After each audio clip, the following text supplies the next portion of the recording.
So if you're listening to this, it's New Year's Eve or New Year's Day, and you've got nothing better to do, or it's post New Year's, and you're finally getting round to having nothing to do. Imagine having nothing to do other than listen to us. What an outlook for 2020. What did you do to commemorate the new year? I listened to the Wee Gamers podcast video thing. It sucked. There's one less viewer. Log out now. Log out now. So round the table, it's me and then go. It's Roger. It's Simon. Justin. Paul. Everyone goes, who the hell's Paul? And we're back to Andy again. That's that guy. It's done one video so far. Yeah. So, let's start with Paul then, because we've done the Christmas video, and Andy K kind of led the charge there with going things what were cool for him in 2019 and aspirations for 2020. So let's start with the most upbeat guy in the room, who's obviously Paul. I go, what was the highlight of gaming for 2019 for you, big lad? This is my first full year in Wee Gamers, and feels like a lifetime. It was, and I got to play hundreds of new games that I've never heard of before. But my big game of the year was Parks. No way! No way! Parks and what's your one? The Fire Tower. Fire Tower, yes. The cracker game. I'll just cut this short now and say they're probably my two best games of the year so far as well.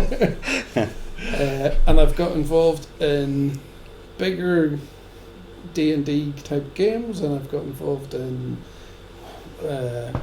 just all sorts of weird and wonderful games this year that I probably wouldn't buy, but I'm more than happy to play. And I've quite liked just being thrown in a game at the weekends. You're just coming up and going, I have no idea what I'm going to play, and we'll just see what opens up. Doctor Who, quite like playing Doctor Who. Yes, quite look forward to playing good. another couple of games of that. And Ticket to Ride. I had my introduction to Ticket to Ride. And we'll So much that you bought probably it? buy another version of it, buy another expansion for it. That's You can just buy the map packs as well. You mean have to buy full games? They do map packs. okay. So the map packs are like the UK, for instance, is a 2-player map, and then there's something else on the other side of it, and then you get different cards, and you just use like the Your existing components if you have to out of your existing ones. There's a whole rake of them. There's Asia and there's mystical maps and Nordic maps. I think there's a Christmas one as well. You're right, yeah. Okay. So I'll be learning that 2020. So that's your 2020 is That's discover a game that everyone else has known about for decades. you're going to get into it. Yeah. And then walk in most nights going, hey guys, look at this class new expansion particular, right? Yeah, we've played We've already got it, yeah.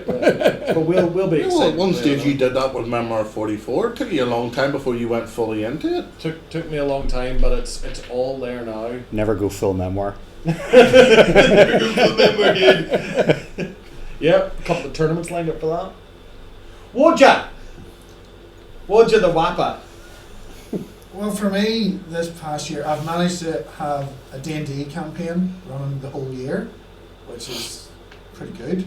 Yeah, it must have been at least 3 sessions of that. There was loads of sessions, and I managed to change the rule set at least twice during that time. Yes, because we started on 2nd edition. We actually started on basic D&D. Oh yes, Yeah. and then Just for a laugh, and then thought, no, this is Yeah. too basic. Moved up to 2nd edition, and then we've moved to the most recent edition, which I'm still coming to terms with. Are you not a fan of, what is it, 5th Ed? It's just dead easy for the players. Isn't 5th Ed kind of like, Scummy we are all mighty heroes, We will I kill am the everything. rat catcher hero. I have killed everything. Haha, let me do it again. I've rested for 5 minutes. It's a bit difficult. I now have all the XP. Yeah. Maybe take it back to 4th edition. No, Back 3.5. to 3rd. 3.5. 3.5? Yeah, 3.5. I'll trim maybe some of the rules eventually, or just keep throwing bigger things at them. But it's been fun to do. And this year I've played Parks, which I really enjoyed. Yes. It was a nice wee That game again. easy game. And dug out Man of War from my old pile of old games and got several games that I played. Managed to find replacement minis for almost all of the fleets now, which I just have to. That reminds me, did he give you the 10 I got you? No. Everyone is looking at Simon. It's in the bag. I noticed when he came to do a video at my gaff that he brought out the 3 Christmas cards he'd been given to put on the table for decoration, which had obviously never came out of his bag. Well, it did come out of the bag because they were On the table, not on your mantelpiece. on the wooden mantelpiece, and then went back And they in went the back bag. in the bag. Yeah, exactly the With your same big reason that fluffy did. dice. This is from Andrew. Oh, why, thank you. Pirates. It's a Everybody's go with your listening game. who loves Man of War, the Pirates game from WizKids, has Which these is like plastic boats, 20 years old. and I had never seen it before, never heard of it, Yeah. but they are perfect for playing Man of War, because you cannot find Man of War ships, but the WizKid things, 2 or 3 quid per ship. Thank you very much. Not a problem. Merry Um, Christmas. But This would be better for viewers, not so good for listeners. Yes. The best thing about that, Andrew, Sure, but sorry, Andrew, isn't the best thing about that is in English. Yeah. It has been really useful for getting all of the fleets for a game that's out of print 20, 30 years, but it means I can resurrect it and drag people into playing this different experience, and they're going to enjoy it, or else. Not if you keep on winning. I've won just by a- accident every single game so far. Yeah. Just by Yeah, accident. he's got a good technique. You know, his sailboats go right in the middle, right? Shoot, and then never move for the rest of the game. Yes, So that's- you get your sails knocked out, your rowing knocked out, and it just keeps on shooting at you. Simon's lost twice in a row. Just to clarify for the kids at home who may be listening to this, that whenever Roger says a game that's been out of print 20, 30 years, that's a time before the internet existed. Yes. Yes, it is. Dark ages. Didn't you have to get up and walk over and change the channel on the TV? I had a TV where you had to go over, try and change the channel, then bang the side of the TV to make it work, and then eventually change the channel. Ah, yes. Kids at home are going, how did TV The good old size days. the flat I had a screen? TV with a little dial you had Mine had to a fat turn screen. in order to tune in to the. I think they can get apps now that make their smart devices look like old TVs, Yeah. and they sit and chocolate them with grey hazy lines. So Roger, you never had a TV that you actually had to put the 50p into to get it to go on. Not all of us stole our TVs out of hotels. To tie this whole thing up with a little bow on top, some board games are now smarter than TVs back in the day. There's more versions to play some games than there were channels. That wasn't the only 2019 old game that you got on the table as well. Loads of them out actually this year. Got Space Crusade out once. Yes. My Space Marine out a little bit. And then everybody sort of complained about the rules being too old. Completely changed them and Roger Yes. wasn't happy. Yes. But getting some of the older board games out is really good because it's very different feel to modern board games in lots of ways. But actually, I think a lot of them are better because you do have to think a little bit more. You do have to struggle through the rules a tiny bit more. But once you're on top of them, it's a good, strong game you get out of it in a lot of cases. That's why I got you a game in French, because I knew you like to struggle with rolls. Yep, thank you for that. No problem. We'll make it work. And it's got cats on it, so we can't complain. Yes. Simon, we've kind of, you and I have already kind of chatted 2019, 2020. They only got Except we can now add that Azul is an awesome game. We got to play Azul. And no, it reminded me of another game I played. I don't know which one it was. Stranger like, Things. No. No. Well, you know what? That may come to me. My memory's not the best. It But was Kudenka. what Kudenka. is it? Yeah. It's nothing like Kadenka. With tiles. Oh yeah. Oh, it's got tiles. Yeah. That barely comes. Oh, my bathroom's got tiles. It reminds me of another bathroom. Why is Paul vanished upside his jumper? I don't know, but he's turned it a funny colour. But the good thing is, two of the guys that are with me here are ones that took the time to go to Essen with me. And that Just for was- you. Just for me. I said I would love to go to Essen, and they decided to go the same year. Okay, we'll go. Well, even go on the same flight as you. And we even stayed in the same hotel room. No, that's bravery beyond measure. Well, make sure I had a wee room to myself. The only problem was there was no door. That's right, you had the annex with no door. That's no. Yeah, but Limerick was enough. I wasn't the worst noise. The noise that they really got to them was the guy ringing the bell. Bell ringer. The bell ringer. And there was a bit of traffic, like 4 in the morning. Between 4 and 5 in the morning, there was a lot of traffic.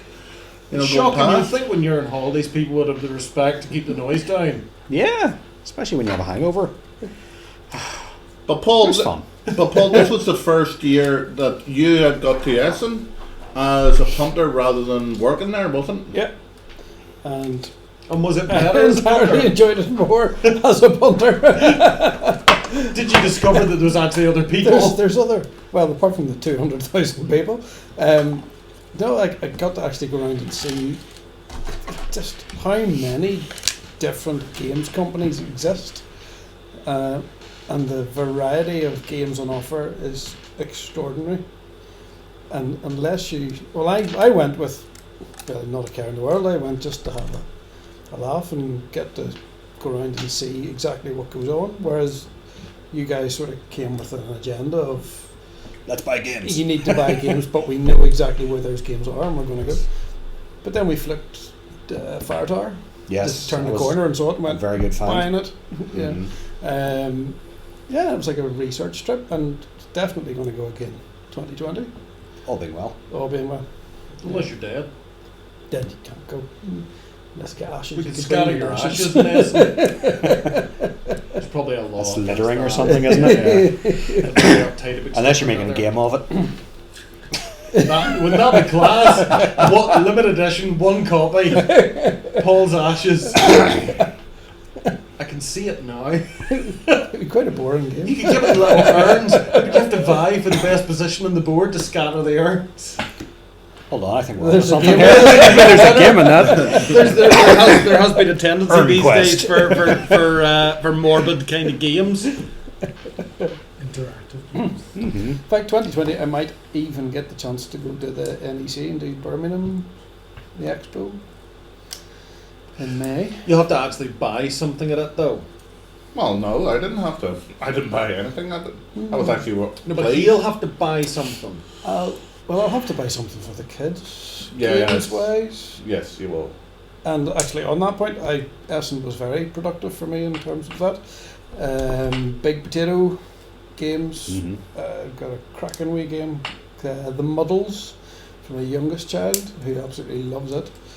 And yeah, no, I've got 3 or 4 of their games now. For those of you watching at home in black and white, the clicking sound that you periodically hear is Roger building boats. Someone getting plastic boats. I'm completely building doesn't want to do anything. We on the will podcast. take a picture of the boats once Roger's completed. Take You a know picture that was of a Roger collector's building tin. That was probably like worth a small fortune. Easily.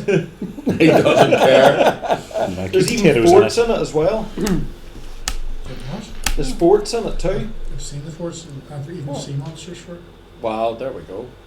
Well, we're talking now, and it's after Christmas, right? Yeah.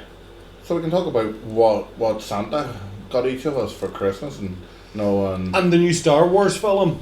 less said about that, the Oh, better. let's go. Spoiler time. Well, it's New Year, so like everyone who cares has seen it already. Spoiler alert, it's the last one. It's not the last one. No, not no. That Disney gravy will- train is going to keep pulling out of the Disney station for so long Sorry, Roger. ago. I just assembled a whole boat. A whole boat. Can you not build the rest of them? You might as well. It's not like you're contributing. I have over 100 of them. You build a boat until you think of something useful to say. So no, sorry, yes, to get back to your point. Carry on. What point? No, it wasn't a point. It's just saying that was there anything that you got for Christmas that you just like to bring up? I got a really nice coat. I got loads of clothes this year. How do they play? You really do like coats. I used to be very much a coat kind of guy, and then I ran out of wardrobe.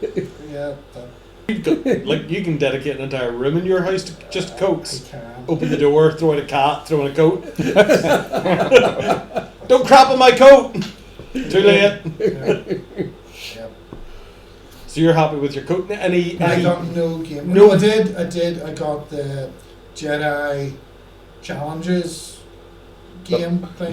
The Hands AR. up! Who got the Jedi Challenge? Everyone. Hands up on radio. Everybody. For those who are not seeing, Paul, Everybody except Paul. It's quite good fun. It is. It's very fun.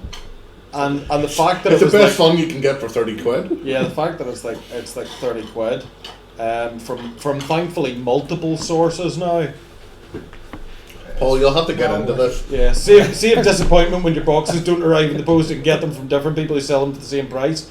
I feel sorry for people who bought it and obviously didn't like it, because I've noticed there's a few for sale on like Marketplace and that, and you can see where they had them listed for like 60 quid, and the line through it and it's like 25 because they now have to try to compete with what you can get them online for, which I don't understand, 'cause it is actually a great bit of kit.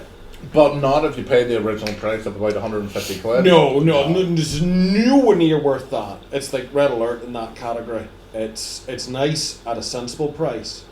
And I mean, you tripped and used the lightsaber as your Jedi lightsaber, and it was grand. Yeah, it was perfect. Just had a small tip. Yeah, but you know, the girls didn't complain. They never were happy. do. They were happy to pose. Yes, they were. Probably because they weren't intimidated. No, they weren't. No, No. It only had 2 colours to flash. I do Yeah. like the fact that it changes colour. Yeah. It starts off with white, then you get blue, then it goes green, and just if you're getting really cold. bad, And it's getting infected. it's got a red tip on it. Then it's sore. And then you get then you break out the soda cream. I had good fun with it. I had an interesting experience where my dad tried it and my son tried it. There's 60 years between them, and they both have the same fighting style. It's just frantic swinging. Let's kill all the battle droids. Until they learn how to, reflect, Yeah. deflect. Yeah, then it really gets fun. You just stand there and the laser's coming at you, you just move it in the direction and then it goes back and destroys the droid. Like I had the VR for the PS4, and I really wanted to enjoy it, but I was like 10 minutes in it, and I was like, oh, pass me the bucket. Even the Star Trek game, which sitting down for, I was still like, no, just can't do this. But that I'm having no problems with, and I think it's just the fact I can still see the real room. Yeah. So my inner ear is kind of going, everyone's kosher, we're standing up here. He's floating in the air, but that's fine. I always thought there was a really good future for the AR versus the VR. Something like that, because you always have an idea of where you are. Unless you're saying something like your dad that doesn't realise that he's going into furniture. You know? Did you have a glass plate window in your kitchen? You don't anymore. Speaking from experience, I did answer the door to the postman wearing the headset the other day, because you can't still see around you because it's AR, not VR. So I got some weird looks, but you know, it's quite normal at my house. So Just tell him you're living in your virtual house. emails only.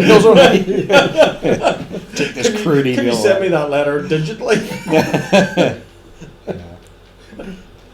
Crazy stuff. So before I forget, actually, I didn't do my 2019 bit, and I don't think anyone's mentioned Parks yet.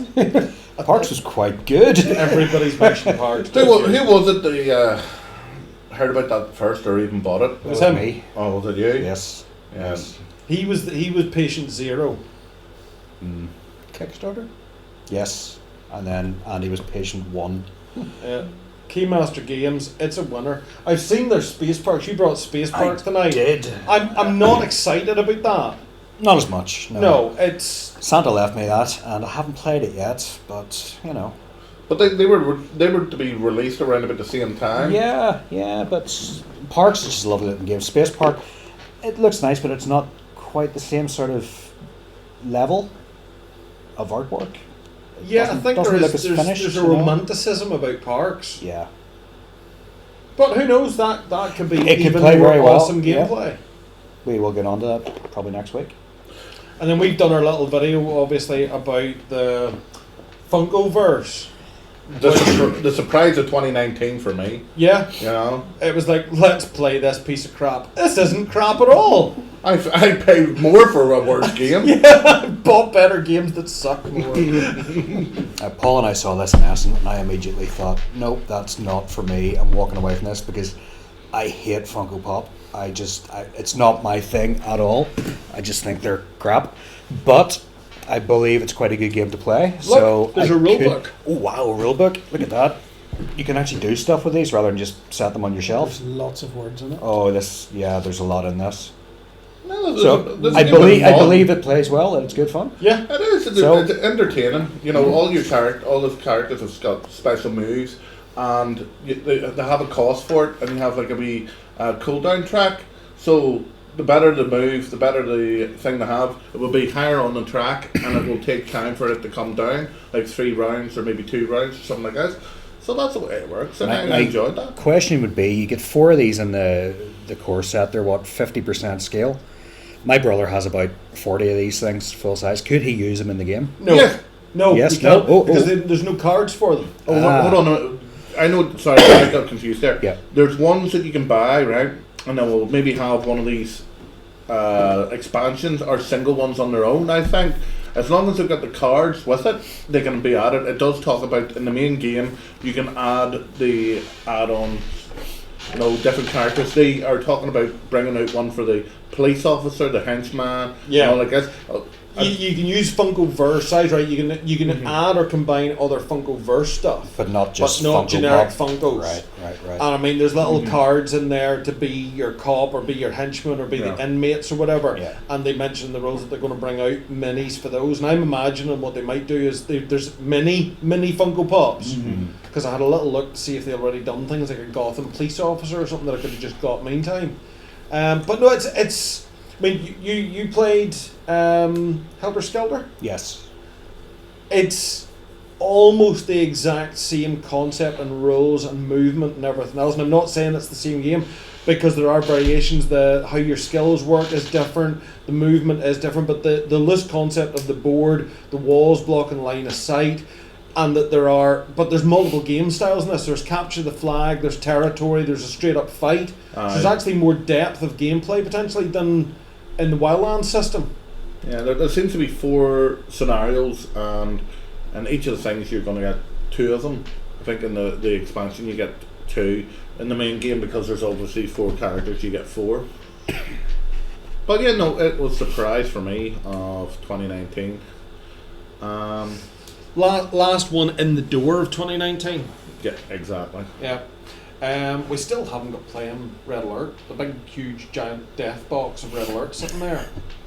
I think that's going to have to be a big game Sunday or something for that.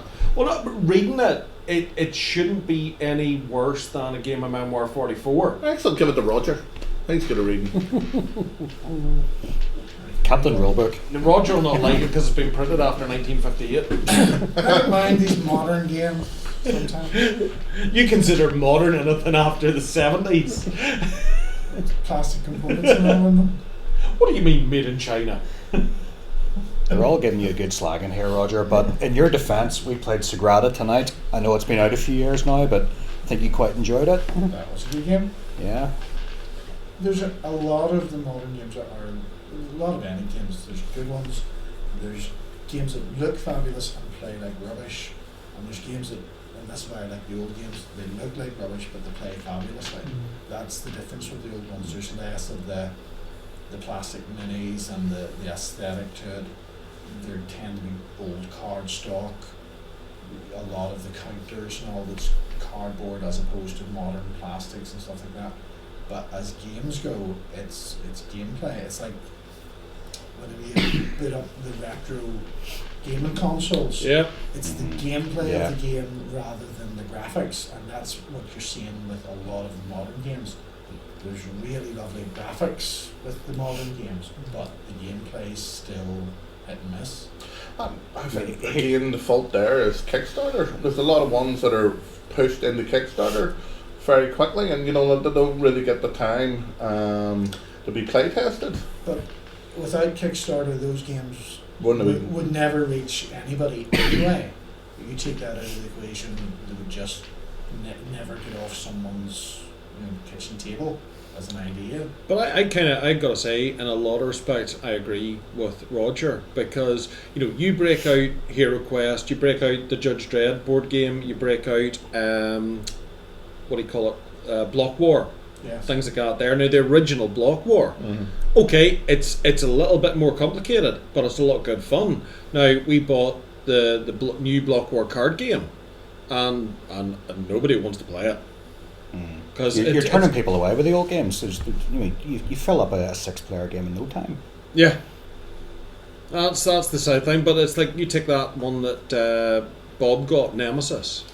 people were pulling their hair out for the first couple of games of that until everything kind of fell into place. It looks beautiful, but it took an awful lot of effort on everybody's part with perseverance to get it to go, oh right, now I see how it works.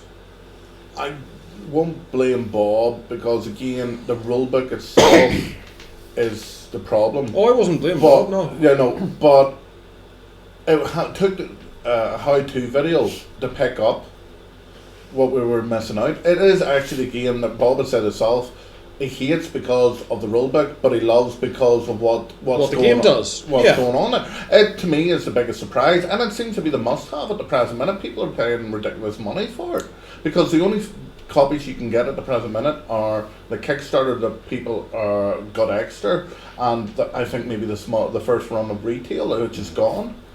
You know, to me, it was a really good game, and it has so much potential.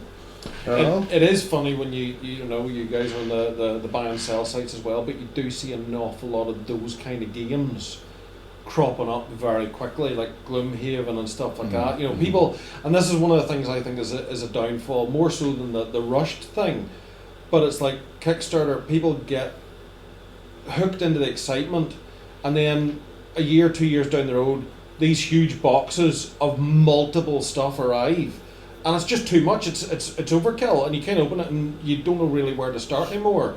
And it's kind of gets put into the side, and they maybe tinker with the base set, and then just you need 10% of the components, and the rest is just fluff. yeah. Well, I'd be the worst for that. I've got at least two Kickstarters in the house maybe even 3 Kickstarters in the house that I have not brought down to play because it's just overwhelmed. Like your Kingdom Death Monster is just overwhelmed with it. You know, where do you start? It needs a dedicated crew for it, and you know the people at the Kickstarter, like, you're lucky if you can get the same one week by week. Yeah. You know,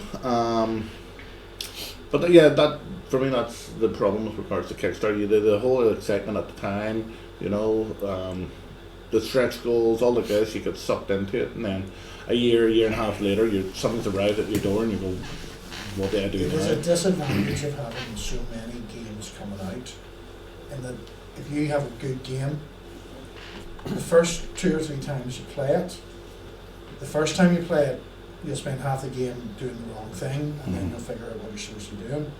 But it's only by maybe the 5th, 6th, 7th time you're playing that game with all the same people playing it, that the real juiciness of the rules and the dirty tricks and the thinking ahead comes out. But with the sheer volume of games coming out, you almost never get to that stage anymore. You play it 2 or 3 times, or you play it once, play it 6 months from now, play it 6 months from now. You never get into that real meat of a game. Whereas whenever you were a kid, you got a game, this was it. This is what you played to death for 6 months before you got another one. And that's the difference now, is that when you're older and you've got money to spend, you can buy more games than you'll ever get to play. And you can be missing out on really brilliant games, but you don't get to play them enough to get to that juicy bit. No. It suddenly just makes sense. You do often get that wee gem, going back to big box games, Suburbia, Yeah. with the everything edition that came with heaps and heaps of cards and bits and tiles. That's something I would go back to anytime that's put out on the table. But I'm you know, playing you're saying Suburbia, but what you're actually talking about is like almost like a centenary version. Yeah. Because Suburbia had been out for a long time, and it done the sensible thing. There was basic Suburbia, and then over the course of months and years, there was expansions, and then they thought, hey, let's do an all bells and whistles, all in one, because there's people now. Expansions going to print. Carcassonne, another one. Yeah. Like there's basic Carcassonne, which a lot of people And then like. big and then box there's edition. and there's hosts of little expansions for that. And I think that's the thing. You bought a game back in the day, and you played it, and then an expansion came out for it, and it added a little bit, and an expansion came out for it, and added a little bit, and then like they threw Red Alert into it. I've ended up getting that Admiral's Pledge that somebody just couldn't cope with it. It was less than half of what the Admiral Pledge cost. But I've immediately taken all the accessory boxes and just kind of shoved them up the shelf. And I'll just look at the core box for the next while and see what that does. Same as when I started with Memoir 44. Yeah, but the problem, that I was saying is that going to be supported, or is that a case now of right? Okay, this is all dumped now. All the expansions, all like this, and the company is now going on to their next project. Yeah. So it's not as supported. That is what I think is the problem with regards to Kickstarter. Is that when it comes to Kickstarter, they do the launch. Then you get this expansion, you get this expansion. It all comes out a year and a half later, and the company in that period of time, they've now moved on to their next project, and now they're pushing that for Kickstarter. So you don't have that anymore, where you're going right. Okay, it's not a supported game. This is it. I can't get anything more. But in a board game, I don't think you need a supporting. It's different if it was a war game. If it was a miniatures war game, I want to be able to buy a base set and know that in a year's time, I'm still going to be able to buy expansions or extra units for it, like Star Wars Legion or something. But if I've got a board game, like you take Escape Plan, I've got Escape Plan. If that company goes folded tomorrow and there's never anything else that comes out for Escape Plan, I don't care, because Escape Plan is everything it needs to be. And I think that's the difference. A board game should be a board game. And if there happens to be one or two expansions that add a quirk or add it, like Ticket to Ride, if you only ever had the base set of Ticket to Ride, you're no different than 30 years ago a family having a copy of Monopoly in the house. That's what you break out and play on family game night, and you'll never be disappointed. Yeah, but we have played a couple of games where the expansions have actually the requirement for actually a proper game. You know, again, this is the ones I would talk would be Fantasy Flight. There's at least 2 Fantasy Flight games where you've said, now with the expansions into it, this feels like a full game. You know, I was trying to think of Star Trek Ascendancy. Star Yes. Trek Ascendancy comes out of the box as a 3-player game, and it needs a 4th player. Yeah, you you've- need to buy an expansion. Yeah, you said that's broken. But I don't know it's broken. I think that's what they designed. But I think the thing about it is, and in hindsight, it's a clever trick. They brought out the base game with kind of the notable people. Well, if you don't like Romulans or if you don't like Ferengi, you don't buy the Ferengi expansion. You kind of have a thing for Cardassians. You buy the Cardassian expansion. So I think there's an option there rather than a necessity. Whilst each race brings something, it's more of an optional thing to bring the thing in that suits your gaming group and your gaming style rather than a sense of completeness. But you know what people are like? It's like me and the Doctor Who thing. In the Doctor Who thing, you really need the core rule book and the Doctor book that you kind of like, maybe a couple of supplements. And I think you've just literally answered my question in a roundabout way. At least because they're retail and Doctor Who, you've seen yourself that you've now went very quickly and got now the whole set. Yeah. If you've got something that's on Kickstarter and it's maybe a year or 2 down the line and you get the base game and you go, I want it to be completist, and you look around, there's no expansions. They either have it or you don't have it because the project's moved on to the next. The company's next moved on to the next project. That's the only downfall I see with regards to Kickstarter. You either get it at the time, or the chances are you're not going to get it down the line. Ooh, that's a good slogan. Get that on a t-shirt. Like this one? Like that one. Shall we play a game? Yes. He loves that. Yes. He thought of that one on his own. I know. From a film that he stole it from. Well, we've done our sort of positives of 2019. Any negatives? Any negative? Ooh. Well, I want to finish on the negative? Well, I don't have to finish on it, but The negative, like Everything politics? you do, you finish on a negative. Here, will we bring politics in there? I'll just straight out with Vampire Masquerade, the latest version. Yeah, okay. Simon just said it. We're done. Was not impressed. I'm firmly an older edition player and will remain so. Didn't really go for the art. I just didn't like the new restructured feel. It just. Oh, you're starting to sound like a Star Wars fan. Oh, it's terrible. Not a fan. If you No. don't like everything that is brought out for Vampire the Masquerade, you're obviously not. I'm really obviously a not fan. really a fan. Yeah. It's coming from the guy who has every second and third edition book. The latest one's not for me. Did you buy Requiem? Yes. Did you ever run Requiem? Once. And that was enough. I'm clearly not a fan because I didn't like that version either. No, I don't like the new version. That's. I downloaded, because I've got Game Pass, I downloaded Vampire Yeah. to try it out because I thought, oh, this looks kind of, medieval. No, it's not. It's not. In saying that, there is a Vampire Masquerade mega game coming out on Kickstarter, and again, it's one of those things. Back it, you can get everything, or else just get the tiniest ever base game. It plays up to 32 players, I think. This is this the not Bloodlines or something? It was Blood Feud. Blood That's Feud. the one. Yes. You know what? I've looked at it myself, and it's the character takes on like competing with regards to a prince or something in a city or something like that. It looks interesting, but you're worried about what, as you said there, what's behind it, what mechanics is behind it. It's a unique kind of game. If you look at other role playing games, D&D plays as a good role play game. It plays as a good board game. Vampire plays as a good role playing game. It doesn't really translate to a board game or any other type of game. I personally just think it should just firmly remain as a role play game. But that's just my take on it. I don't really think it lends itself to any other type of game. And a mega game, I just don't know there's going to be enough people into it, or that you're going to get that many players at any one time on a regular basis. Vampire the Masquerade is an interesting take on RPG. You know, you're talking about something with regards to the blood take and all of this. This is the issue that seems to have attacked it. The social left agenda. It's like dumbing it down. It's what annoyed me with regards to reading up at it. You got a storyteller telling a story, and if people don't like it, he dumbs it down a bit and all like this. And that when I read up about it is what I said. You know what? It is what it is. You're either going into that not understanding as an adult what you're role playing, or you know what, say the Dungeons and Dragons, you know, the safe kind of space with regards to role playing. Are we kind of going back to the early 80s again, where people are becoming a bit more naive to role playing games and getting that wee bit scared of them, and that's why we have that situation now where we have the rules sort of written in. The question's still the same. When people who don't play role playing games, and you say, "Oh, I was playing so and so," the first thing to say is, "Do you dress up and act this?" Yeah. Because you're talking about, "Oh, went in and we killed this, and then we fought through away," and they're looking at you like you've really done this, Yeah. or you Yeah. want to do it. Yeah. And how did you do this? We're around a table with some dice in our heads. Step away slowly.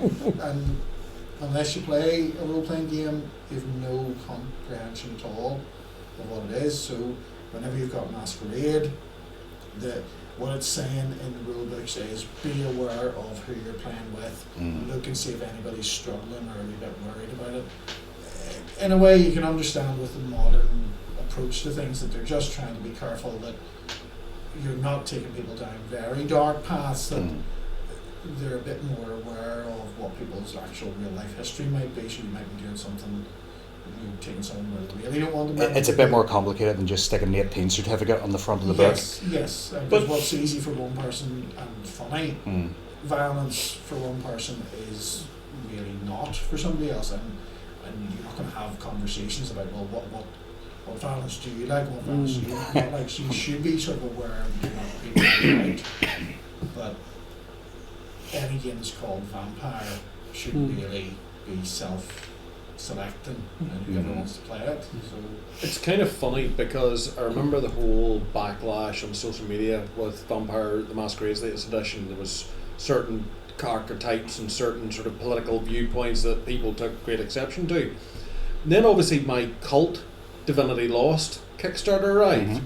And it just sort of sailed through, landed my knee, opened up, went, "Oh my word! How did you get to print this?" And yeah, it's kind of weird what people choose to target with the brush of social acceptability. Because Cult Divinity Lost basically goes, "Hey, see the real world? It's all in here, and it's even worse. Picture the baddest person who like hurts kids, whatever. He's in here, And he's the hero of the story. And he's hurting kids, and he's actually the hero. He's the protagonist. You're like, okay, and this is where I think role playing, and it's you know you shouldn't censorship books and all the rest of it from my point of view, but you should be educated to kind of go, okay, I fancy running Vampire. Who wants to play a Vampire? And you look at the 5 hands that put their hands up, or who wants to play Cult? And you go, okay, the story I've got in mind, I don't think you're going to be comfortable with. Well, why is that? Well, come on off to the table, I'll make you a cup of tea and I'll tell you why. And you sort of go, oh, right, okay, yeah, fair enough. Because I think role-playing, unless you know as a GM you're running a fairly middle-of-the-road kind of thing, especially at a convention, Like, you know, if you're running a role-playing game at a convention, I think the big onus is on you to literally play the most inoffensive. Yes, it's vampires. There's going to be the drinking of blood here. There may be the sacrifice of virgins. These are things come with vampires. Is this the Twilight version? Until Jimmy walks up and the only vampires they've experienced the Twilight, who are kind of humane and generally nice and fight werewolves and really, you know, contend with the fact that they drink blood, or Buffy the Vampire Slayer, which is like tongue-in-cheek. Which brings us on to the interesting thing that actually happened at the UK Games Expo in 2019. Yeah. It got to the news where a GM ran an 18 plus. All the people that were there knew it was going to be 18, but the topic, by the end of it, somebody tweeted out that they were uncomfortable with it, and that resulted in that GM actually being expelled from the convention. This actually got to the news, and there was those who were defending him, those who were against what he stood for, something like this. But that, for me, was the interesting thing. We happened to be at the UK Games Expo and found out about it. I think that happened on the second day or something like that. Yeah, that's fairly early on, yeah. So yeah, I think you've got to be very careful, especially if you're organising an event, you know. And I think that's where you've got to kind of set up the parameters of what's acceptable to the event, and then enforce that on the likes of GMs or whatever. And Players, yeah, because there's often the players are the one direct where the game goes, and some players will immediately go for the shiny weapons and start using them. Other players will go for, well, where's the pub, and let's find someone to sleep with. And you as a GM have to contend with. I used to run a vampire game where two of the players, no matter how subtle or suave you were trying to be, would go, where's my shotgun? I don't like him, I'm going to shoot him. And you had to deal with that and contend with it for the whole game. So it isn't just GM. With role-playing game, it's a story everybody's telling. Yeah. And that's the bit that's very difficult, because one person can influence the game completely and they are a player, whereas the GM has massive control, but they can't control what's in people's heads. They can't just heads. say, no, you can't do that. They have to say, okay, you've done this, this is the result. That's what role-playing is. Social contract, isn't that what a lot of the modern role-playing books talk about? With a social contract between each other. Yes. It was much simpler in my day. You just burnt down the orphanage. But only if you rolled a 10. Yeah, obviously if you roll a 1 you set yourself on fire. No, I think at my height I had like 13 or 14 players in my vampire campaign, and I don't think anyone ever got up and walked away from the table or fell out or turned around and went, no, that's not acceptable. But I think we've got people now who just aren't kind of exposed to as much or hardened to as many things, and we're more sensitive, and that's no bad thing either. You need to be more aware about people, but I think that's where it's down to, if you want to run a game, you either pick or choose your players, or you have a kind of an open conversation like this about the type of game you want to run, the type of story you want to run, and see where that can kind of feel without giving it away. You know, I want to do a diamond heist. Oh, darn, now you know the point. Speaking of role-playing games, Andy, you're wearing your Cyberpunk t-shirt tonight. I am. Cyberpunk is jealous back. boy. I know, I really am. Cyberpunk is back as a role-playing game, which actually the first module of the new version ties into the computer game as well. It's coming. So yes, Cyberpunk 2077, which is printed in small print on my t-shirt here we have that you don't have. I know. Shut up. here we have role-playing games going like multimedia format. So I mean that's a good thing too. Well, it works so well for board games. Such as? I was being sarcastic. But no, I think that's going to be quite good. I'm looking forward to that in 2020. Or 2077. Or 2077. Oh, that's 57 years away. I'm just waiting Can't for wait the that next long. edition of Shadowrun. It's not the same. No, it's not the same because it's better. Okay, we'll agree to disagree. I like it when you lose. Right, are we kind of done? Paul, you've been very quiet again. Quiet. I'm just listening to things that I know nothing about. Oh, have you been talked into any RPGs this year, He was 2019? doing D&D about, wasn't he? I did, No. I started in your campaign of Yeah, and then you weren't free. and then we did like one night and it just ended. I'll do another one. Excellent. I'll do another I think one night. Sunday nights sometimes are the best night for that for some reason. Doctor fancy Who role that. playing You game. can play in Doctor Yes. Who. I'll do. You'd make a great first Doctor. He's quiet as well. And how soon do I die?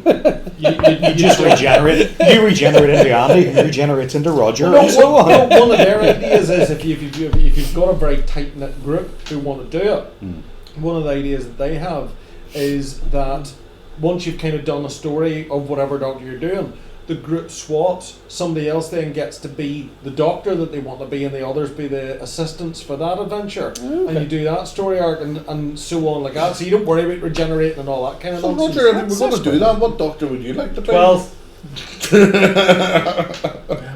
Maybe. That's why I got this rule book. So you can be. Look, it's practically you on the cover. It's Roger. Do that. Go on, Roger. Yeah, there's the I'll have to take a we all photograph need. of that. Right. Hold the book up. Somebody hold the book up beside him. There we go. Yeah. It's perfect. Absolutely seamless. To the people at home, that was seamless. The picture will crop up somewhere around about 46 minutes. But yeah, no, I'm really quite taken with this. More so for the fact that I've got it all for like less than half the price of buying it all, which always makes me feel special. Because there's no way I would have paid the money. There's like 30 books in the set. And they're like £30 each at full price. And you're buying one book just for a wee segment in it. Like the rules are all the same, but obviously it goes into the backstory of each of the Doctors. So, I bought the 9th Doctor book and like nobody's going to want to play so him. Andy, would you call yourself a completionist then? I think I might have a problem. You think? Okay. I might have issues in terms of not being able to see a shelf that spells out Doctor Who and there being a gap in that name. I'm It just says D Who at the minute, does it? Just taking a look to see if I happen to win this. Just when it's in my head. And what one is this for? Your last book, is it? It's not the last book, but it's the. I won it! Oh, now I was going to tell people at home to bid against you. They're not going to hear this for another couple of nights. It's the David Tennant edition, which is the one that comes with the GM screen. You want to see his face right now? He's so happy. Is it like the cat that got the That's cream? all the rule But books here's now. the thing, Andy. That's going to be posted. You'll get it the next year. Darn it! Oh, no, it's so far Turn away. it to heck! That's okay, I've got 2 books in shipment at the minute. Which will also arrive next year. No, one of them should. Yes. So This is now next year. I hate you. you've mentioned Shadowrun and you mentioned Cyberpunk. Are any of the two of you interested in running them? Lord, Yes. Maybe. Not for you people. You people. You people. You would just ruin a perfectly good Shadowrun adventure. That's why somebody would just have to be the elf, eh? I don't have elves in my Shadowrun. I almost have no species other than humans. I run Shadowrun like Cyberpunk. I don't put werewolves into vampire either. Right. Do you have magic? A little bit. Right, so there is magic, but that's okay. I was just wondering if And there's dragons. Do you? Yeah. Gold ones? And blue ones and red ones. I don't need any of that to make a good campaign. You're still stuck with the same pool of players. Shut up. Maybe he's got more people over in Bangor. No, we know he's only No. got one other friend. He's very quiet and he's sitting here. Right, let's wrap it up. Let's say bye-bye. Paul, get the final word. Can I have a gripe? Oh, you want to grow? Oh my goodness. Here we go. There's another. Right, there's another 10 minutes out of the I did my first Kickstarter this year. I bought my first Kickstarter. Oh, I know where this is going. And the Kickstarter cost £13, which was fine. Mhm. The postage cost me 20 quid. I'm like, that was surely, that really annoyed me. Now the game cost me 3 times the price that I wanted to pay for it. But I haven't even opened it yet, because I bought it for the daughter. Darn, we really feel for you there. Yeah. Yeah, that's How something many, to... how many stamps were on the box? Where was it coming from, and did you have to pay duty? No, Or it is was it coming from cheaper? Italy. Oh, you'll have to pay duty on it. But then I had to go through somewhere in America, and I had to pay then UPS delivered it. Imagine what it'll be like after Brexit. I don't £40 know. postage. So yeah, that was my great. Sorry, you're my, sending my, us to my the first UK and it venture. doesn't exist anymore. My first venture into Kickstarter ended up costing me 3 times as much as I thought it was going to. Yeah. You'll get used to it. I'll get used to it. I always have a look in Kickstarter if they've got being distributed from the UK. UK used to be UK and Europe, you know. Now you're just going to have to next year look for anything that just says UK to keep yourself right. What you do, you see, is you look at the Kickstarter and think, I really want that, and then you forget all about it until about 2 years later when somebody's selling it who's already paid all that, but they're knocking it down because they need rid of it, and you go, yeah, I'll give you 20 quid for that, mate.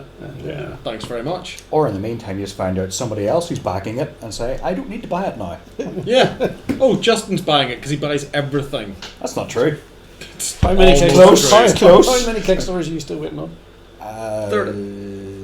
How many Kickstarters? 12, I think, maybe. How many Kickstarters have you kickstarted this year? Yes. I think Simon Robinson beats you, though. He does. Because Simon Robinson sends me like a text a week going, these arrived. Not this, these. And 2 or 3 accompanying photographs. Nice. And then you get an hour with the following week. I have to get down soon. These arrived as well. But has he not 3 of everything? No, it's like 3. Even though there's 3 copies in the box, it's like 3 separate shipments have arrived of multiple things. Right. He's a worse completist than me. He needs one to play with, one to look at, and one to keep good in case he decides to sell it. Which he doesn't sell. Probably not. He's got the biggest X-Wing fleet ever. He's more X-Wings than the Fantasy Rebel Flight. Alliance have. There's like, 10 in the film, and he's got like 100. I was surprised he didn't come with us over to Essen when they were selling off the X-Wing stuff. Yeah, the first edition stuff was going very cheap, wasn't it? By the end of it was 12.5%. Yeah. Roger, lead us in a farewell bid. Farewell bid. Well, 2019's been very productive, very interesting year gaming-wise. It'll be very interesting in 2020 with Brexit. That may affect our gaming. Who knows? But I'm looking forward to next year, and I'm looking forward to more games down at the club here. So that's me. Hard to follow. Duffy, just say bye-bye. Keep the coffee flowing and the Keep dice it rolling. short and keep it sweet. No, I'm looking forward to 2020 to see what happens. You know, and I've done Essen. I would like to go back again. You know, maybe I'll do what's the American one? Gen Con? Gen Con. That could be a possible. Like, I wonder who I could take with me. Paul just Do we know twitched anyone there. who goes to Paul Gen just Con? twitched. It's just my bank account will just cry. People's bank account will cry. I'm not going to Gen Con, Yes, I'm not but going I to. have my tickets for Birmingham already, so I'm looking forward to the UK Games Expo. So, yeah. I'm looking forward to Essen again. Hopefully we'll get 10 of us going this year. It would be nice to get a good crowd. We're not getting 10 in the same hotel room. No way. We'll reduce it down to 3 people per room. No, I'm just happy with you guys. Aww. And on that note, And that's enough for me. Group Right, hug. thanks for listening to my mum, as always, who always sticks into the end because she rings me and tells me it was sworn too much. And we'll see you later. Bye-bye.